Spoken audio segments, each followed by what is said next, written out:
नमस्कार, जय हिंद। कैसे हैं आप सब? आई होप कि आप सभी लोग अच्छे हैं और आप सबों की प्रिपरेशन बहुत अच्छे तरीके से हो रही है। आज की इस वीडियो में 21 और 22 फरवरी 2024 से संबंधित करंट अफेयर्स के जितने भी प्रश्न बनेंगे वो तमाम जानकारी आपको विस्तार पूर्वक दिया जाएगा, जिसमें बिहार राष्ट्रीय अंतर्राष्ट्रीय तीनों घटनाओं का संग्रह होगा।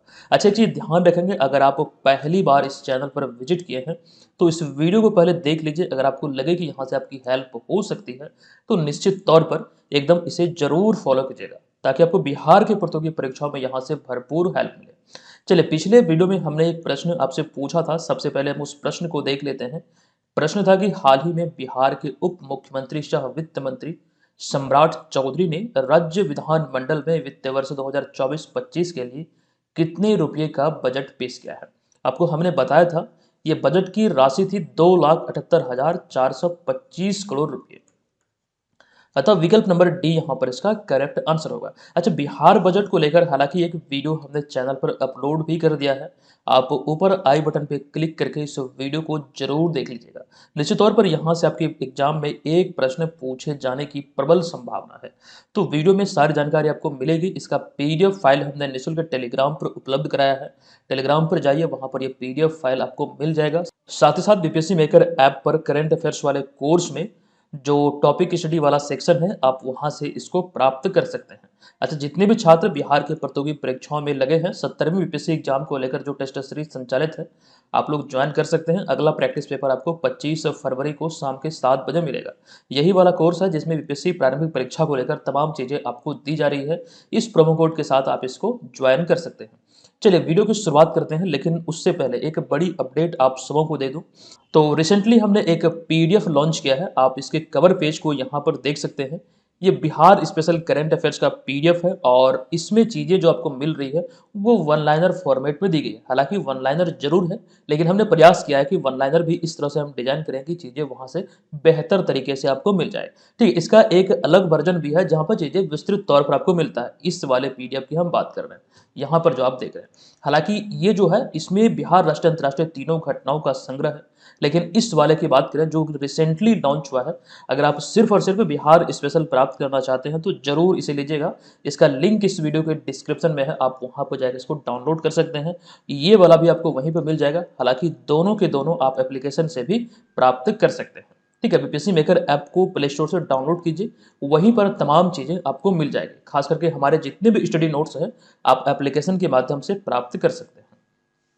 चलिए, सेशन की शुरुआत करते हैं। पहला प्रश्न है कि 20 फरवरी 2024 को नीतीश कुमार की अध्यक्षता में आयोजित कैबिनेट बैठक में कुल 35 प्रस्तावों को स्वीकृति दी गई। बताएं कि राज्य सरकार कितने परिवारों को 5 लाख रुपए तक का स्वास्थ्य बीमा देगी। ये जो अभी कैबिनेट बैठक हुई, यहाँ पर ये बातें निकलकर सामने आई है। तो अगर हम देखें आंकड़ों के आधार पर, इसका जो करेक्ट आंसर है यह है विकल्प नंबर ए, लगभग 58 लाख। विकल्प नंबर ए यहाँ पर इसका करेक्ट आंसर है। देखिए, इसमें पहला पॉइंट है कि 20 फरवरी 2024 को नीतीश कुमार की अध्यक्षता में आयोजित कैबिनेट बैठक में कुल 35 प्रस्तावों की स्वीकृति दी गई। सबसे पहला पॉइंट ये ध्यान रखिए, ये डेट 20 फरवरी 2024। अब यहाँ पर देखिए, ये जो 35 प्रस्तावों की स्वीकृति दी गई है, यहाँ से जो चीजें एग्जाम पर्पज से, यानी कि जो चीजें परीक्षा उपयोगी है, वो यहाँ पर हमने आपके समक्ष रखा है। जैसे कि पहला पॉइंट है कि बिहार सरकार 58 लाख परिवारों को 5 लाख रुपए तक का स्वास्थ्य बीमा देगी। उसके बाद अगले पॉइंट की बात करें तो अगला पॉइंट है कि मंत्रिमंडल ने कॉलेजों से इंटर की पढ़ाई हटाने का प्रस्ताव भी स्वीकृत किया है। ये यहाँ पर ध्यान रखेंगे। देखिए, अब इसको हम डिटेल में समझते हैं। यहाँ से कुछ चीजें आपको समझना पड़ेगा, याद रखना पड़ेगा। वो सारी पॉसिबिलिटी यहाँ से प्रश्न बन सकते हैं। देखिए, सबसे पहले ये ध्यान रखें कि अब जो घोषणा हुई है, जो कि एजेंडा पे जो मोहर लगी, जिसको स्वीकृति दी गई, तो अब जो खास करके बिहार में जो विश्वविद्यालय के कॉलेज है, वहां पर इंटर की जो पढ़ाई है वो अब नहीं होगा। दरअसल अब इंटर यानी कि प्लस 2 स्कूलों में ही इंटर की पढ़ाई होगी। ये मतलब एक संस्थान जो है, प्लस 2 जो स्कूल है, वहीं पर इंटर की पढ़ाई मुख्य मुख्य रूप से होगी।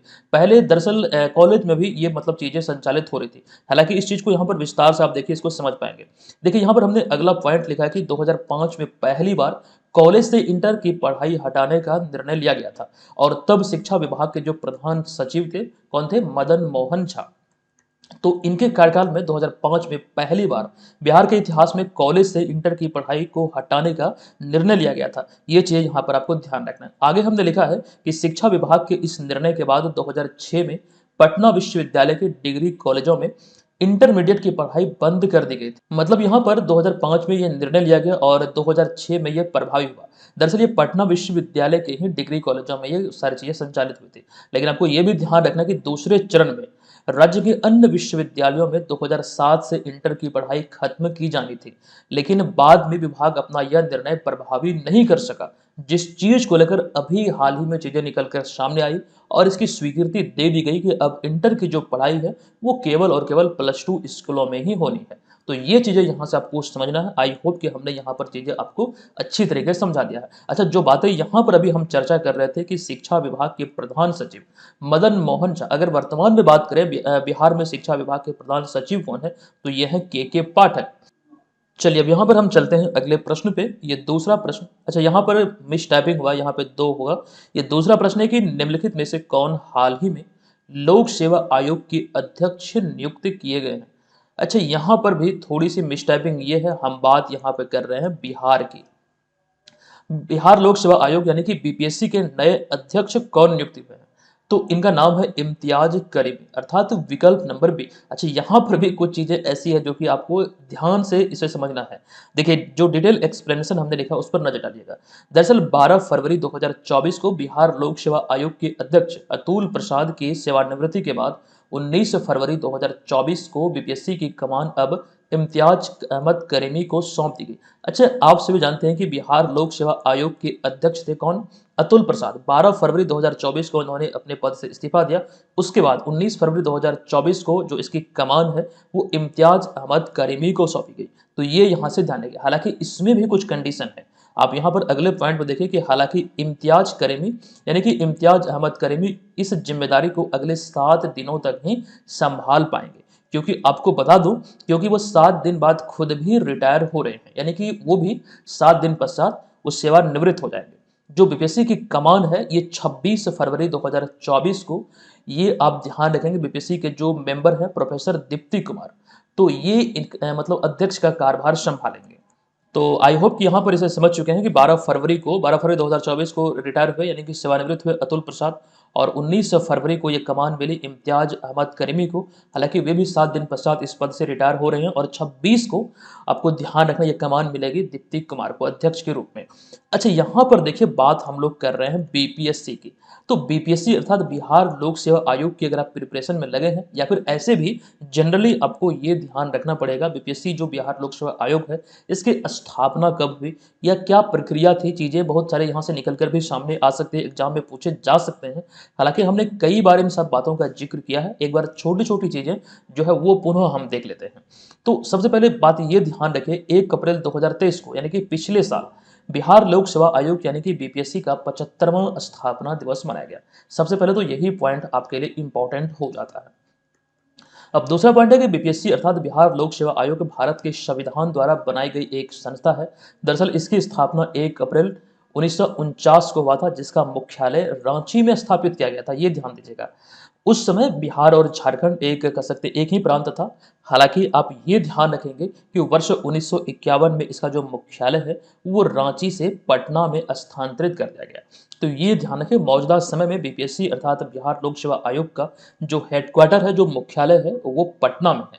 अच्छा, अभी जो हम बात कर रहे थे, जो बंटवारे की बात हमने किया, जो बिहार और झारखंड अलग हुआ, ये वो तिथि थी 15 नवंबर 2000 ईस्वी को झारखंड बिहार से अलग हुआ। अच्छा, अगर आपसे पूछा जाए कि कितनी जमीन के साथ, कितनी क्षेत्रफल के साथ झारखंड राज्य अस्तित्व में आया था, तो संपूर्ण जो भूभाग था बिहार और झारखंड का, तो उनमें से आप ध्यान रखेंगे 46% भूमि के साथ झारखंड राज्य अस्तित्व में हुआ था, और बिहार के क्षेत्र में रही थी 54% भूमि।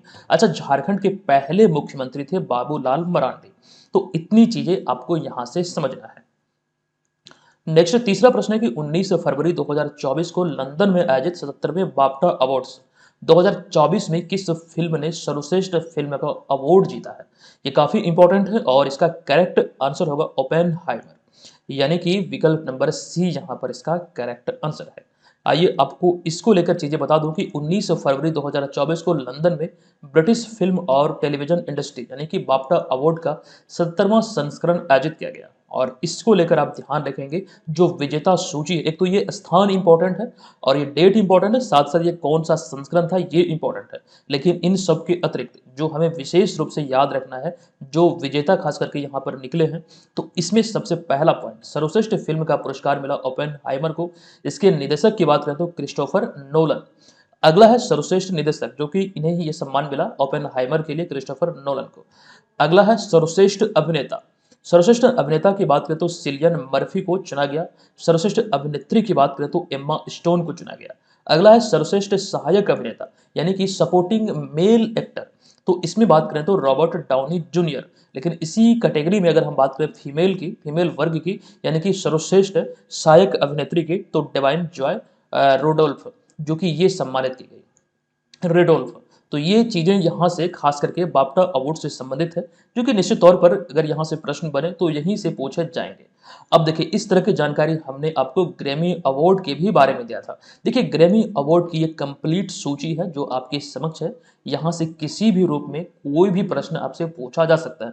हालांकि भारत का भी यहाँ पर दबदबा रहा। अब भारत को कौन सा पुरस्कार मिला है, चलिए वो मैं आपको बता दूं। आप लोग चाहें तो इसका स्क्रीनशॉट ले लीजिए। ये ग्रैमी अवार्ड जो है वो यहाँ पर हमने दर्शा दिया, संगीत के क्षेत्र में दिया जाने वाला ये सबसे बड़ा पुरस्कार है, सबसे बड़ा अवार्ड है।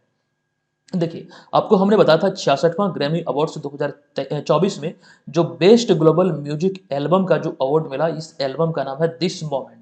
और इस एल्बम की बात करें तो ये शक्ति बैंड से संबंधित है भारत के, और शक्ति बैंड में जो कलाकार है आप यहाँ पर तस्वीर के माध्यम से भी यहाँ पर देख सकते हैं। तो ये तो इंपॉर्टेंट है, हालिया मिले सम्मान में ये ग्रैमी अवार्ड के अंतर्गत ध्यान रखेंगे। बेस्ट ग्लोबल म्यूजिक एल्बम का जो अवार्ड मिला ये शक्ति बैंड के दिस मोमेंट एल्बम जो है इसको मिला। अभी 49वां भारत रत्न कर्पूरी ठाकुर को दिया गया है। और आप ये ध्यान रखेंगे कर्पूरी ठाकुर भारत में बल्कि बिहार के पूर्व मुख्यमंत्री रह चुके हैं। अच्छा यहाँ से एक जानकारी मैं आपको दे दूं, चूंकि कर्पूरी ठाकुर यहाँ पर खबरों में है, तो 1977 में कर्पूरी ठाकुर के ही शासन काल में पहली बार बिहार में शराबबंदी लागू हुआ था। हालांकि 2 वर्ष पश्चात 1979 में ये समाप्त कर दिया गया। लेकिन अगर वहीं दूसरी ओर आपसे एक सवाल ये पूछा जाए कि भारत का वो पहला राज्य कौन सा है जो कि शराबबंदी कानून को लागू किया था, तो राज्य है गुजरात, जो कि 1960 में गुजरात में शराबबंदी लागू हुआ था। ये चीजें आपको भूलना नहीं है, ध्यान रखना है। अच्छा उसके बाद 50वां भारत रत्न की जो घोषणा हुई, जो दिया गया, ये लाल कृष्ण आडवाणी को। हालांकि इसमें 3 और नामों की घोषणा हुई है, वो हमने आपको नोट्स में और क्लासेस में भी आपको बताया है। देखिए इसके अतिरिक्त अगर बात करें हालिया मिले सम्मान की, तो चैंपियन ऑफ चेंज अवार्ड 2024 से अभिनेता सोनू सूद को सम्मानित किया गया। 58वां ज्ञानपीठ पुरस्कार 2024 से गीतकार गुलजार को और विद्वान यानी कि संस्कृत विद्वान जगतगुरु राम भद्राचार्य को सम्मानित किया गया। अच्छा पिछले वीडियो में हमसे गलती हुई थी, यहाँ पर हमने 78वां आपको बता दिया था, ध्यान रखें वो मिस टाइपिंग थी, तो फ्लो में हमने वो चीज़ें आपको बतला दिया था। एक्चुअली ये होगा 58वां। हालांकि इस 97वें की बात करें तो ये दामोदर मोजो को दिया गया, और जो भाषा है वो कोंकणी के लिए उन्हें दिया गया था। लेकिन यहाँ पर गुलजार को, जो प्रसिद्ध गीतकार गुलजार हैं, उन्हें उर्दू के लिए, और अगर बात करें राम भद्राचार्य की तो उन्हें संस्कृत के लिए ज्ञानपीठ पुरस्कार दिया गया। संयुक्त तौर पर ये 58वां ज्ञानपीठ पुरस्कार है, ये ध्यान रखिए। इन सब के अतिरिक्त 69वें फिल्म फेयर अवार्ड को लेकर भी हमने जानकारी दिया था। इसमें सर्वश्रेष्ठ अभिनेता का जो पुरस्कार मिला ये रणबीर कपूर को उनकी फिल्म एनिमल के लिए, और सर्वश्रेष्ठ अभिनेत्री का पुरस्कार आलिया भट्ट को उनकी फिल्म रॉकी और रानी की प्रेम कहानी के लिए। हालांकि इस 69वें फिल्म फेयर अवार्ड की ये कंप्लीट सूची है जो आप यहाँ पर देख सकते हैं। अच्छा इसमें जो सर्वश्रेष्ठ फिल्म का पुरस्कार मिला है ये 12th फिल्म, जो कि विधु विनोद चोपड़ा द्वारा निर्देशित है। इसको सर्वश्रेष्ठ निर्देशक चुना गया इसी फिल्म के लिए। तो ये चीजें यहाँ पर कंप्लीट जानकारी हमने डाल दिया है, इसको आप लोग ध्यान रखेंगे, आपको हमने इसी क्लास में बताया था। चलिए आगे चलते हैं। यहाँ से आपके बीपीएससी एग्जाम में प्रश्न पूछे गए। ये सूची जो आप यहाँ पर देख रहे हैं ये सबसे महान सम्मान की सूची है। तो प्रथम लता दीनानाथ मंगेशकर पुरस्कार 2022 जो इसका पहला संस्करण था, ये नरेंद्र मोदी को सम्मानित किया गया। टेम्पल्टन पुरस्कार 2023 से एडना अदन इस्माइल जो कि सोमाली के हैं। पेन पिंटर पुरस्कार 2023 इंग्लैंड के माइकल रोसेन को। अंतर्राष्ट्रीय बुकर पुरस्कार 2023 से जॉर्जी गॉस्पोंटिनो जो कि बुल्गारिया के हैं, इनकी रचना टाइम शेल्टर के लिए इन्हें सम्मानित किया गया और यही आपके बीपीएससी ट्री एग्जाम में प्रश्न के रूप में पूछा गया था, आपको मालूम होगा। अगला है जर्मन बुक ट्रेड 2023 का शांति पुरस्कार सलमान रुश्दी को दिया गया। गवर्नर ऑफ द ईयर 2023 का अवार्ड शक्तिकांत दास को दिया गया। अच्छा, ये दूसरी बार है जब किसी आरबीआई के गवर्नर को यह सम्मान दिया गया है। ठीक है, पहले गवर्नर कौन है? तो रघुराम राजन, जिन्हें यह सम्मान मिला है। अगला 15वां एनी अवार्ड 2023 थल्लपील प्रदीप को। ब्रिटिश अकादमी पुस्तक पुरस्कार 2023 नंदिनी दास को अभी हाल ही में सम्मानित किया गया। तो ये चीजें महत्वपूर्ण सम्मान से मतलब जो सूची है वो यहाँ पर आप ध्यान रखेंगे। अच्छा, आप लोग जो बोलते हैं बार बार सर कि करंट अफेयर्स का नोट्स हमें कहाँ से मिलेगा, तो जो लोग सिर्फ और सिर्फ करंट अफेयर्स का नोट्स हमारा चाहते हैं तो बीपीएससी मेकर ऐप को डाउनलोड करके ये वाला जो कोर्स आप देख रहे हैं करंट अफेयर्स का, जो ऑरेंज कलर का जो बैनर आपको दिख रहा है यही कोर्स है। इसको आप ध्यान रखेंगे, ये प्रोमो कोड अप्लाई करेंगे इस कोर्स को परचेज करते समय तो 198 में डेली बेसिस पर, मंथली बेसिस पर और ईयरली बेसिस पर हमारे जितने भी करंट अफेयर्स के नोट्स आएंगे, चाहे वो किसी भी रूप में हो, करंट अफेयर्स के तमाम मटेरियल आप इससे प्राप्त कर पाएंगे एप्लीकेशन के माध्यम से। तो ये प्रोमो कोड जरूर आप लोग अप्लाई कीजिएगा। चलिए, चौथा प्रश्न है कि हाल ही में हैंडले पासपोर्ट इंडेक्स द्वारा जारी दुनिया की सबसे शक्तिशाली पासपोर्ट की सूची के अनुसार किस देश का पासपोर्ट सबसे शक्तिशाली है? देखिए, इस रिपोर्ट के आधार पर बात करें तो फ्रांस का जो पासपोर्ट है वो इस बार शक्तिशाली पासपोर्ट के रूप में उभरा है। विकल्प नंबर ए यहाँ पर इसका करेक्ट आंसर होगा। ध्यान रखेंगे कि हाल ही में हैंडले पासपोर्ट इंडेक्स द्वारा जारी दुनिया की सबसे शक्तिशाली पासपोर्ट की सूची में फ्रांस को पहला स्थान मिला है और साथ ही फ्रांसीसी पासपोर्ट धारक बिना वीजा के 194 देशों की यात्रा कर सकते हैं। हालांकि यहाँ पर दूसरी ओर भारत के संदर्भ में बात करें तो इस साल 2024 में भारत की पासपोर्ट रैंकिंग पिछले साल से एक स्थान फिसलकर 84वें से 50वें स्थान पर आ गई। लेकिन वहाँ पे दूसरी ओर ये चीजें ध्यान रखेंगे कि भारतीय पासपोर्ट धारक 60 देशों की वीजा फ्री यात्रा कर सकते थे 2023 की बात करें तो इसमें अगर हम देखें तो यह जो नया रिपोर्ट है 2024 वाला, ये इसमें दो मतलब कह सकते हैं देशों का इजाफा हुआ है, मतलब ये बढ़ के हो गए 62। तो ये आप ध्यान रखें, इस वर्ष पासपोर्ट सूची में जो सर्वश्रेष्ठ मतलब जो कह सकते हैं शक्तिशाली पासपोर्ट की सूची है उसमें भारत को 85वां स्थान मिला है।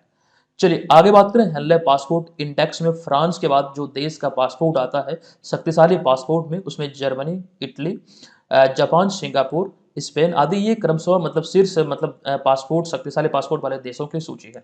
तो ये चीजें भी यहाँ से ध्यान रखेंगे। चलिए अगला पांचवा प्रश्न है कि नौसैनिक अभ्यास मिलान का कौन सा संस्करण हाल ही में विशाखापत्तनम में आयोजित किया गया है? देखिए, ये नौसैनिक अभ्यास का नाम है मिलान और ये अभी हाल ही में इसका 12वां संस्करण आयोजित हुआ है। कहां पर? तो विशाखापट्टनम में। विकल्प नंबर बी इसका करेक्ट होगा। आपको ध्यान रखना, नौसैनिक अभ्यास मिलन का 12वां संस्करण रणनीतिक बंदरगाह शहर विशाखापट्टनम में आयोजित किया गया और आयोजन की बात करें तो 19 से लेकर 27 फरवरी 2024 तक ये आयोजन की इसकी तिथि है। अगला पॉइंट है, इस अभ्यास में 50 से अधिक देशों के नौसैनिक बलों ने भाग लिया है। अच्छा, यहाँ पर एक चीज और ध्यान रखना, इस वर्ष इस अभ्यास का थीम क्या है या फिर यूं कहें इस वर्ष इस अभ्यास का विषय क्या है? तो सुरक्षित समुद्री भविष्य के लिए नौसेना गठबंधन बनाना, ये 2024 का ये जो अभ्यास है नौसैनिक अभ्यास मिलान, इसका निर्धारित थीम है जिसमें कि 50 से अधिक देशों के नौसैनिक बलों ने भाग लिया है। ये चीज यहाँ पे ध्यान रखिए। हालांकि ये तो इंपॉर्टेंट है ही, लेकिन इसके अतिरिक्त जो द्विपक्षीय अभ्यास भारत और अन्य कई देशों के बीच आयोजित होते हैं उसको लेकर हमने एक सूची आपको दिया है। आप यहाँ पर तमाम चीजों को देख सकते हैं जैसे कि संप्रीति, मित्र शक्ति, मैत्री व्यायाम, वज्र प्रहार, युद्धाभ्यास, नोमैडिक एलिफेंट, गरुड़ शक्ति, शक्ति अभ्यास, धर्म guardian, win wax, Surya Kiran, hand in hand और सिम्बैक्स और साथ साथ यहाँ पर ऑस्ट्रेहिंद। अच्छा, यहाँ पर एक चीज आप लोग सुधार कर लेंगे कि ऑस्ट्रेहिंद जो अभ्यास है ये भारत और अमेरिका नहीं बल्कि ऑस्ट्रेलिया के बीच आयोजित होता है, भारत और ऑस्ट्रेलिया के बीच। ठीक है, चलिए आगे चलते हैं। आप लोग चाहे तो इसका स्क्रीनशॉट जरूर ले लीजिए। अगला छठा प्रश्न है कि हाल ही में जारी एक सर्वे की रिपोर्ट के अनुसार भारत के राज्यों के मुख्यमंत्री की लोकप्रियता रैंकिंग में या फिर रेटिंग में कौन शीर्ष स्थान पर है? इस रेटिंग या फिर इस रैंकिंग की बात करें जो सबसे लोकप्रिय मुख्यमंत्री के रूप में निकलकर सामने आया है, आप ध्यान रखेंगे करेक्ट आंसर होगा मंत्री नवीन पटनायक, अर्थात विकल्प नंबर ए। देखिए, भारत के सबसे लोकप्रिय मुख्यमंत्रियों को लेकर हाल ही में एक सर्वे किया गया था और सर्वे के अनुसार उड़ीसा के मुख्यमंत्री नवीन पटनायक 52.7% की लोकप्रियता रैंकिंग के साथ या फिर रेटिंग के साथ पहले स्थान पर है। ये यहाँ पर ध्यान रखिए। उड़ीसा के जो मुख्यमंत्री हैं नवीन पटनायक, जो उनकी जो रेटिंग रही वो 52.7% रही और इस सूची में वो पहले स्थान पर है। ये यहाँ पर आप देख सकते हैं। अच्छा, वहीं पर दूसरे स्थान की बात करें तो उत्तर प्रदेश के मुख्यमंत्री योगी आदित्यनाथ 51.3% रेटिंग के साथ दूसरे स्थान पर। असम के मुख्यमंत्री हेमंत बिश्वा शर्मा 48.6% रेटिंग के साथ तीसरे स्थान पर। गुजरात के मुख्यमंत्री भूपेंद्र भाई पटेल 42.6% रेटिंग के साथ चौथे स्थान पर। एक और नाम इस सूची में है, टॉप 5 की सूची जारी हुई थी, इसमें पांचवा नाम है डॉक्टर मनिक साहा, जो कि त्रिपुरा के मुख्यमंत्री हैं और 41.4% रेटिंग के साथ ये पांचवें स्थान पर। तो ये कंप्लीट टॉप 5 की सूची है, जो नवीनतम जो सर्वे हुआ था लोकप्रिय मुख्यमंत्रियों को लेकर। ये इस पर ध्यान रखिएगा, काफी इंपॉर्टेंट आपके लिए हो सकते हैं। चलिए, अब यहाँ पर इसको हमने एक स्लाइड में अलग से डाल दिया है ताकि आप यहाँ पर इन तस्वीरों के माध्यम से मुख्यमंत्री को देखें तो आप आसानी से समझ पाएँ। कई बार चेहरा याद हो जाता है, तो यहाँ पर आप चीज़ें देख सकते हैं। ठीक है, आप लोग चाहें तो इसका स्क्रीनशॉट ज़रूर ले लीजिए। ये लोकप्रिय मुख्यमंत्रियों की सूची है, जो अभी हाल ही में एक सर्वे हुई थी और ये सर्वे की रिपोर्ट के आधार पर यहाँ पर हमने चीज़ें आपके समक्ष रखा है। नेक्स्ट प्रश्न है, हाल ही में 19 फरवरी 2024 को खेलो इंडिया यूनिवर्सिटी गेम्स का चौथा संस्करण का उद्घाटन निम्नलिखित में से कहाँ किया गया? तो करेक्ट आंसर है असम के गुवाहाटी में। विकल्प नंबर सी यहाँ पर इसका करेक्ट आंसर होगा। आपको बता दूं कि गुवाहाटी असम में चौथा खेलो इंडिया यूनिवर्सिटी गेम्स का उद्घाटन किया गया है और ये ध्यान रखेंगे इसका जो आयोजन है ये 19 से लेकर 29 फरवरी 2024 तक आयोजित होना है। 2024 में ये जो चौथा संस्करण आयोजित हो रहा है खेलो इंडिया यूनिवर्सिटी गेम्स का, इसका जो विषय अर्थात थीम निर्धारित है ये है अष्टलक्ष्मी, या फिर यूं कहें थीम या फिर शुभंकर भी हम बोल सकते हैं। एक्चुअली इसे थीम नहीं बोला जा सकता है, आप लोग सुधार कर लीजिएगा। शुभंकर या फिर मस्कट की बात करें तो ये अष्टलक्ष्मी घोषित किया गया है, ये हमने आपको बतलाया था। यहाँ पर इस चीज को आप लोग सुधार कर लीजिएगा, थीम नहीं बोला जा सकता है, हम एक अलग तरीके से इसे शुभंकर बोल सकते हैं, मस्कट बोल सकते हैं।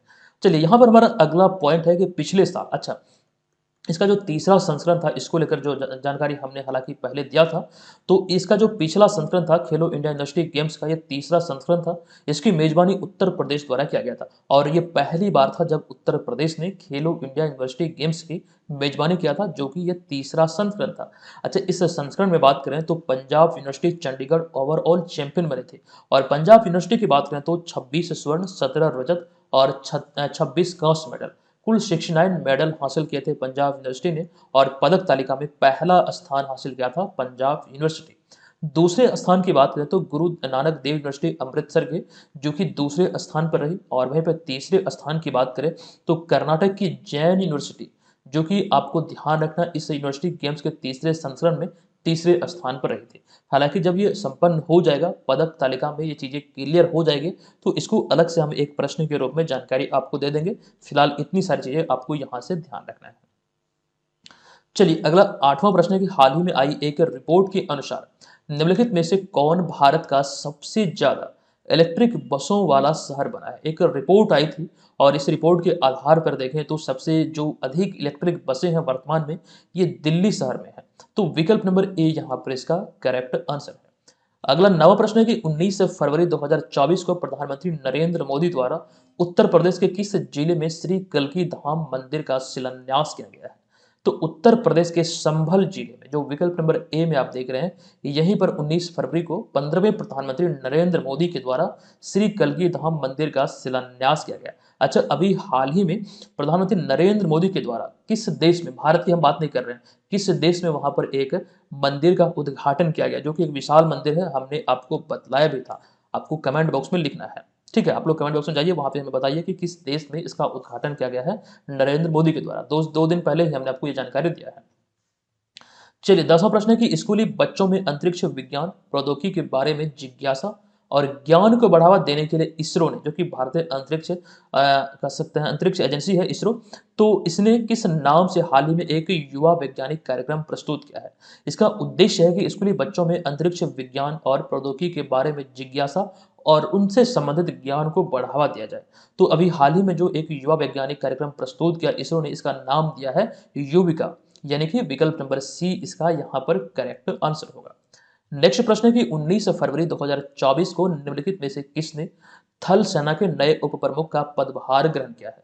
तो करेक्ट आंसर यहाँ पर है विकल्प नंबर ए, यानी कि लेफ्टिनेंट जनरल उपेंद्र द्विवेदी, जो कि अभी हाल ही में थल सेना के नए उप प्रमुख का पदभार ग्रहण किए हैं। नेक्स्ट 12 प्रश्न एक हाल ही में 19 फरवरी 2024 को Bharat Japan act east forum की 7वीं बैठक कहाँ आयोजित की गई?